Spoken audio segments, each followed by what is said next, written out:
बिस्मिल्लाहिर्रहमानिर्रहीम। अस्सलामु अलैकुम स्टूडेंट्स, हम फर्स्ट ईयर फिज़िक्स का chapter number 2 vectors and equilibrium को स्टडी कर रहे थे।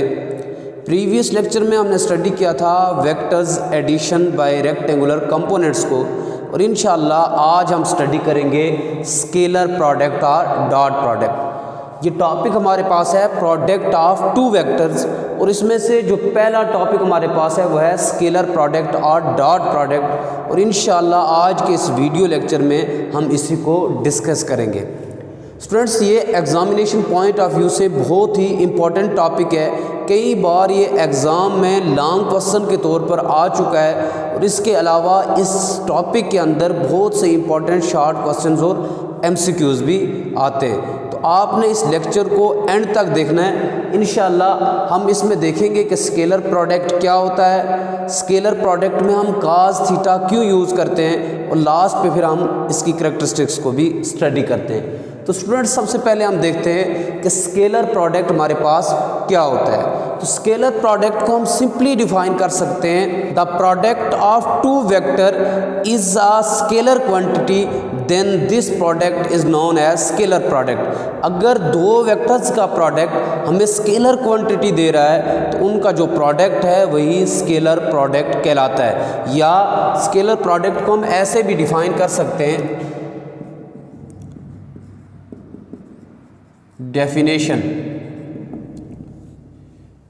स्केलर और डॉट प्रोडक्ट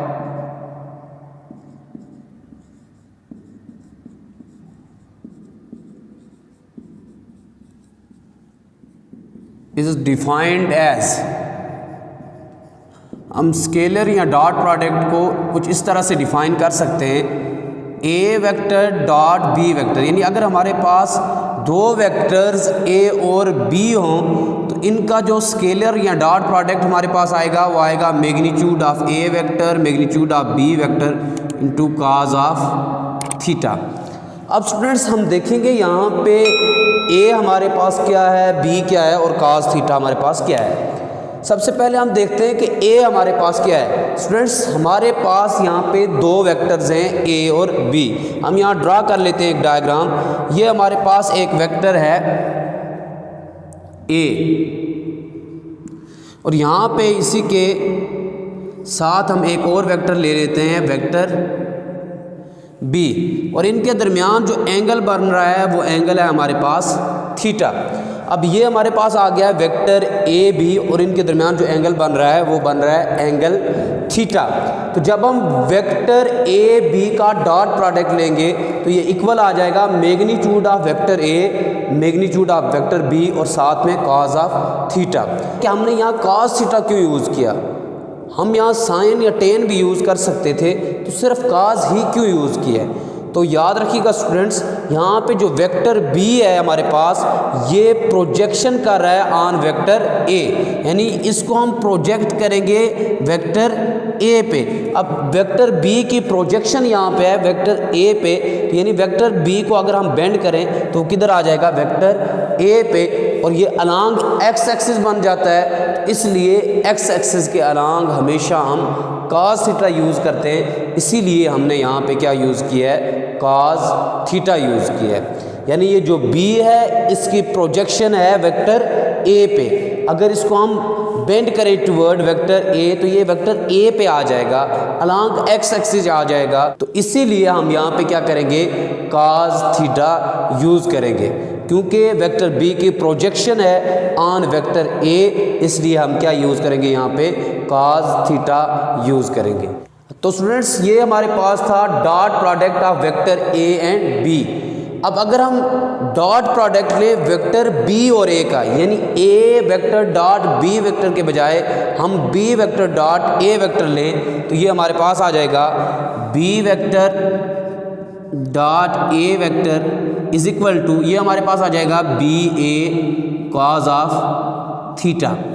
अब यहाँ पे जो b है ये मैग्नीट्यूड है वेक्टर b का, a है मैग्नीट्यूड ऑफ वेक्टर a, और थीटा इन दोनों के दरमियान एंगल है, यानी a और b के दरमियान जो एंगल है वो थीटा है। cos थीटा हमने क्यों यूज़ किया मैंने आपको बताया है, क्योंकि यहाँ पे प्रोजेक्शन है वेक्टर a की ऑन वेक्टर b, यानी इस केस में वेक्टर ए की प्रोजेक्शन है ऑन वेक्टर बी, इसलिए हम यहाँ पे भी cos थीटा यूज़ करेंगे। तो स्टूडेंट्स एक बात और याद रख लीजिएगा, ये जो हमारे पास A B cos of theta, ये यहाँ पे तीन चीज़ें नहीं है, यानी ए हमारे पास एक अलग कंपोनेंट आ गया, बी अलग, cos थीटा अलग, ऐसा नहीं है। यहाँ पे ए हमारे पास अलग है और बी cos थीटा हमारे पास अलग कंपोनेंट है, यानी इसको हम ऐसे लिख सकते हैं A into B cos of theta.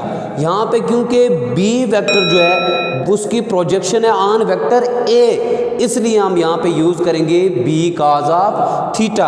अब यहाँ पे जो ए वेक्टर है उसकी प्रोजेक्शन है ऑन वेक्टर बी, इसलिए इसको हम लिखेंगे B A cos of theta. तो यहाँ पे बी अलग हमारे पास कंपोनेंट है और ए cos ऑफ थीटा हमारे पास अलग से आ जाएगा। तो ये तीनों चीज़ें डिफरेंट नहीं हैं, बल्कि ये हमारे पास ए अलग है और बी cos ऑफ थीटा हमारे पास अलग चीज़ है। तो ये हमारे पास दो कंपोनेंट्स बन जाते हैं, एक ए और दूसरा हमारे पास क्या बन जाता है, बी cos ऑफ थीटा। तो स्टूडेंट्स हमारे पास जो ए है ये वेक्टर ए का मैग्नीट्यूड, बी वेक्टर बी का मैग्नीट्यूड, और इसी तरह जो थीटा है ये वेक्टर ए और बी के दरमियान एंगल था। तो ये हमारे पास था स्केलर प्रोडक्ट और डॉट प्रोडक्ट। अब स्टूडेंट्स हम इसकी करैक्टरिस्टिक्स को स्टडी करते हैं कि इसकी कौन कौन सी करैक्टरिस्टिक्स हैं, क्या क्या खुसूसियात है। तो अब हम इसकी करैक्टरिस्टिक्स की तरफ आते हैं।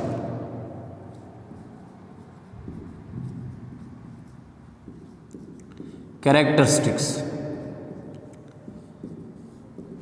स्टूडेंट्स, पहली कैरेक्टरिस्टिक्स हमारे पास इसकी ये है कि ये कम्यूटेटिव लॉ को होल्ड करता है, यानी जो स्केलर प्रोडक्ट या डॉट प्रोडक्ट है ये कम्यूटेटिव लॉ को होल्ड करता है। यानी हम लिख सकते हैं ए डॉट बी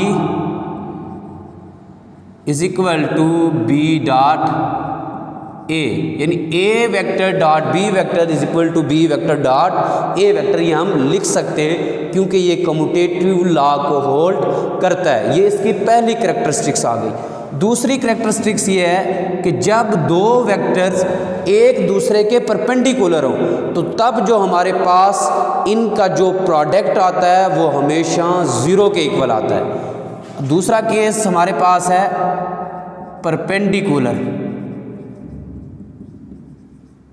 यानी जब दो वेक्टर्स हमारे पास क्या हो, परपेंडिकुलर हो, तो तब हम कैसे लिख सकते हैं A vector dot B vector is equal to A B cos of theta. तो परपेंडिकुलर में एंगल हमारे पास आ जाता है 90 डिग्री का, तो ये हमारे पास आ जाएगा ए बी cos 90 डिग्री, और cos 90 ज़ीरो के इक्वल होता है, तो ये सारी टर्म ज़ीरो आ जाएगी। तो हमारे पास ए वेक्टर डॉट बी वेक्टर किसके इक्वल आ जाएगा, ज़ीरो के इक्वल। तो स्टूडेंट्स इसकी पहली करैक्टरिस्टिक्स हमने स्टडी क्या की है कि ये कम्यूटेटिव लॉ को होल्ड करता है। अब इसकी दूसरी करैक्टरिस्टिक्स हमने क्या स्टडी की, जब दो वेक्टर्स एक दूसरे के परपेंडिकुलर हों तो हमारे पास उनका जो डॉट प्रोडक्ट है वो किसके इक्वल आता है, ज़ीरो के इक्वल आता है। अब हम देख लेते हैं कि जब दो वेक्टर्स हमारे पास पैरेलल हों तो तब उनका डॉट प्रोडक्ट किसके इक्वल आता है। तीसरा केस हमारे पास है पैरेलल, यानी जब दो वेक्टर्स हमारे पास क्या हों, पैरेलल हों, तो तब हमारे पास क्या आ जाएगा, A vector dot B vector is equal to A B cos of theta. अब cos थीटा पैरेलल में एंगल हमेशा 0 डिग्री का होता है, तो यहाँ पे हम लेंगे cos 0, और स्टूडेंट्स हम जानते हैं cos 0 1 के इक्वल होता है, तो इसलिए ए वेक्टर डॉट बी वेक्टर ये हमारे पास इक्वल आ जाएगा ए बी के, यानी A vector dot B vector हमारे पास किसके इक्वल आ गया है, ए बी के। जब वेक्टर्स एक दूसरे के पैरेलल होते हैं तो तब जो उनका डॉट प्रोडक्ट है वो उनके मैग्नीट्यूड के इक्वल आता है। यानी यहाँ पे देखिए ये ए जो है ये वेक्टर ए का मैग्नीट्यूड है और बी जो है वेक्टर बी का मैग्नीट्यूड है। तो जब वेक्टर्स एक दूसरे के पैरेलल हों तो उनका डॉट प्रोडक्ट हमेशा उनके मैग्नीट्यूड के इक्वल होता है। अब स्टूडेंट्स हम इसकी चौथी करैक्टरिस्टिक्स को स्टडी कर लेते हैं। इसकी चौथी करैक्टरिस्टिक्स हमारे पास है self product of vectors. Self product, अगर दो वेक्टर्स का हम सेल्फ प्रोडक्ट लें, यानी अगर हमारे पास वेक्टर ए हो उसी का डॉट प्रोडक्ट हम उसके साथ लें, उसी का सेल्फ प्रोडक्ट लें, तो वो हमारे पास किसके इक्वल आएगा। तो ये हमारे पास अगर वेक्टर ए होगा तो इसी के साथ सेल्फ प्रोडक्ट से मुराद ये है इसी के साथ इसका प्रोडक्ट लें, तो ए वेक्टर डॉट ए वेक्टर, तो ये हमेशा इक्वल आता है ए का स्क्वायर कॉज ऑफ थीटा। अब ये कॉस थीटा, अगर थीटा हमारे पास यहाँ पे 0 डिग्री हो तो ये हमारे पास आ जाएगा ए स्क्वायर इंटू कॉस 0 किसके इक्वल होता है 1 के, तो ये हमारे पास आ जाएगा ए स्क्वायर के इक्वल। यानी दो वेक्टर्स का सेल्फ प्रोडक्ट हमेशा उसके मैग्नीट्यूड के स्क्वायर के इक्वल होता है। तो स्टूडेंट्स अभी तक हम इसकी 4 कैरेक्टरिस्टिक्स स्टडी कर चुके हैं। पहली कैरेक्टरिस्टिक्स हमने पढ़ी है कि ये कम्यूटेटिव लॉ को होल्ड करता है। दूसरी कैरेक्टरिस्टिक्स हमने पढ़ी है कि जब दो वेक्टर्स एक दूसरे के परपेंडिकुलर हों तो इनका डॉट प्रोडक्ट हमेशा 0 के इक्वल होता है। फिर हमने तीसरी कैरेक्टरिस्टिक्स में स्टडी किया कि जब दो वेक्टर्स एक दूसरे के पैरेलल हों तो इनका डॉट प्रोडक्ट हमेशा इनके मैग्नीट्यूड के इक्वल होता है। और चौथे केस में हमने पढ़ा है कि जब हम किसी वेक्टर का सेल्फ प्रोडक्ट लेते हैं तो इसका जो डॉट प्रोडक्ट है वो हमेशा इसके मैग्नीट्यूड के स्क्वायर के इक्वल होता है। अब लास्ट हम स्टडी कर लेते हैं रेक्टेंगुलर कंपोनेंट्स को, कि अगर हम वेक्टर्स के या स्केलर प्रोडक्ट्स के रेक्टेंगुलर कंपोनेंट्स फाइंड करें तो किस तरह से हम दो वेक्टर्स के रेक्टेंगुलर कंपोनेंट्स को फाइंड कर सकते हैं। पांचवी और लास्ट कैरेक्टरिस्टिक्स हमारे पास है रेक्टेंगुलर कंपोनेंट्स।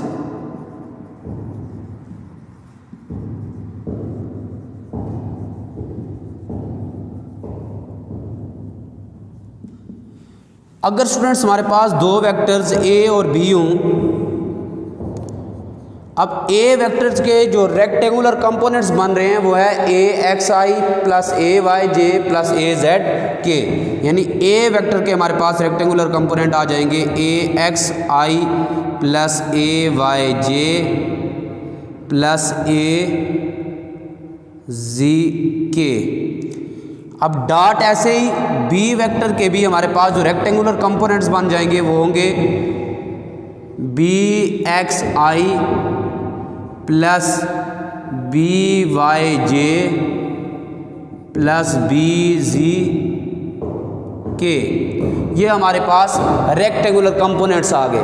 अब इनका अगर हम डॉट प्रोडक्ट लें तो ये हमारे पास किसके इक्वल आ जाएगा ए डॉट बी, ये हमारे पास आ जाएगा एक्स का हम एक्स के साथ प्रोडक्ट लेंगे, यानी ये ए एक्स का हम सिर्फ बी एक्स के साथ प्रोडक्ट ले सकते हैं। डॉट प्रोडक्ट में हमेशा हम एक्स कंपोनेंट का एक्स कंपोनेंट के साथ ही प्रोडक्ट लेते हैं, तो ये हमारे पास आ जाएगा ए एक्स बी एक्स प्लस ए वाई बी वाई प्लस ए जी बी जी, ये हमारे पास आ जाएगा। अब यहाँ पे देखें ए एक्स बी एक्स और यहाँ पे आ जाएगा I unit vector dot I unit vector, तो सेम का डॉट प्रोडक्ट हमेशा 1 के इक्वल होता है। ये हमारे पास आ जाएगा ए एक्स बी एक्स प्लस ए वाई बी वाई प्लस ए जी बी जी। तो स्टूडेंट्स आज का हमारा जो टॉपिक था वो था स्केलर प्रोडक्ट्स और डॉट प्रोडक्ट। ये अपने इख्तिताम को पहुँच चुका है। इंशाल्लाह नेक्स्ट लेक्चर में हम इस चैप्टर का एक और important long question vector product और क्रॉस प्रोडक्ट को स्टडी करेंगे। तब तक के लिए अल्लाह हाफिज़ व नासिर।